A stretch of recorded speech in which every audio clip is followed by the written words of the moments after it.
Daily live news 24 আপনাদের স্বাগত জানাচ্ছি। আমি নাজনীন। আমরা এখন আছি গজারিয়া উপজেলায়। গজারিয়া উপজেলা নির্বাচন খুব শীঘ্রই অনুষ্ঠিত হতে যাচ্ছে প্রথম ধাপেই।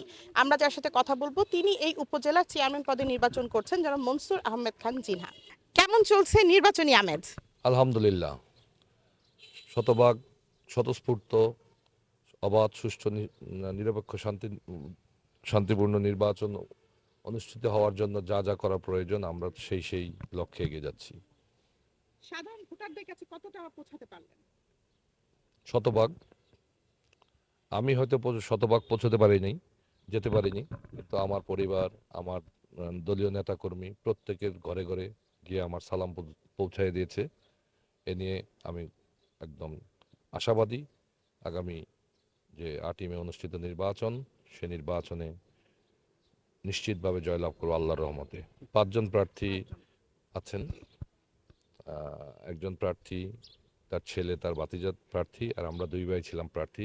আমরা এক ভাই, আমার বড় ভাই রেফায়েতুল্লাহ খান তোতা, যিনি সাবেক 2 বারের উপজেলা চেয়ারম্যান, তিনি তার পত্রটি প্রত্যাহার করে নিলেন।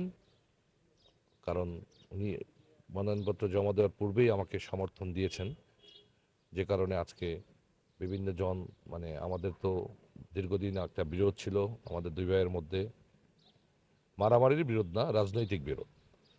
তো সেই বিরোধের অবসান হয়েছে, কিন্তু মাঠে প্রোপাগান্ডা ছড়াচ্ছিল যে আমরা হয়তো 2 ভাই আবার আলাদাভাবে নির্বাচনটা করব। সে কারণে উনি, যেহেতু আমাকে বলেছে তুই নির্বাচন করবি, তুই আমার ছোট ভাই, তবে সে প্রত্যাহার করে নিল। মানে বড় ভাই এখন ছোট ভাইয়ের সাথে আছেন? অবশ্যই আছেন, আপনি তো একটু আগে দেখতেই পেলেন তার প্রমাণ। উপজেলা যখন অ্যাসিস্ট্যান্ট রিটার্নিং কর্মকর্তা অফিসার যিনি, ওনার ওখানে প্রত্যাহারপত্র, আমরা চার 4জন চেয়ারম্যান ছিলেন, জুয়েল চেয়ারম্যান, কামরুল ইসলাম ফরায়েজি, জিতু ভাই, হাফিজুজ্জামান খান জিতু আমার ভাই, তারপরে শফিউল্লাহ শফি, বীর মুক্তিযোদ্ধা সহ, এবং আমার যে ভাই প্রত্যাহার করলেন উনি, আমরা সবাই সেখানে উপস্থিত ছিলাম। বিগত দিনগুলো নির্বাচনে আমরা একটা জিনিস দেখেছি যে মুন্সিগঞ্জ এরিয়া, গজারিয়া বা অন্যান্য এলাকাগুলিতে নির্বাচনে খুব একটা তাণ্ডবই হয় এক কথায়।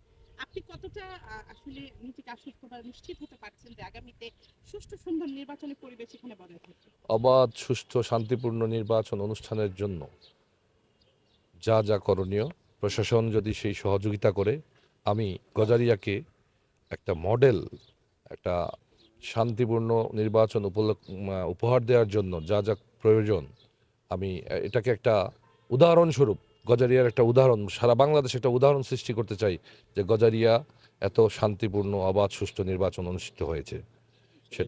আমরা শতভাগ আশাবাদী এটাই হবে। আমার তরফ থেকে কোনো রকম আমি ফেভার চাই না কারো।